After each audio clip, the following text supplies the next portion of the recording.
Unaona? Tanki za maji za reserve, kila mtu na mitaa yake ya umeme, mitaa yake ya maji. Kwa kila kitu kinajitegemea. Unaona? Full house. Nyumba 3, tanki 3. Nyumba hii hapa ina mpangaji. Sio na mpangaji za pale mbele. Nyumba ni mpya. Unaona? Una mazingira. Una parking kule ilivyokuwa kubwa, parking.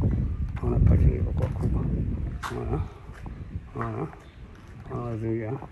Hata una gari 7 hapa. Una parking ilivyokuwa kubwa, parking. Una parking. Kufanya party nini? Sasa tunaingia ndani. Kwa mandhari ndani. Ndani. Feni za kisasa, gypsum powder. Sebule kubwa.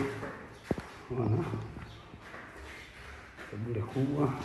Hili ndio jiko la kisasa. Ni makabati yake. Jiko la ukwe sana. Maji yanatoka. Umeme unajitegemea, maji yanajitegemea nyumba. Hii ndio sebule. Feni, feni kali ya ukweli, nyumba mpya kabisa. Huko ndo master. Master taa za kisasa. Feni ya kisasa. Dirisha kubwa. Master, bunge la master, check sehemu kuwekea kabati. Na viatu labda hapo nimeweka. Huko tujichoroni. Nyumba ina ita. Unaona? Nyumba ina ita. Nyumba ya kisasa, sehemu kuwekea taulo. Choo safi kabisa.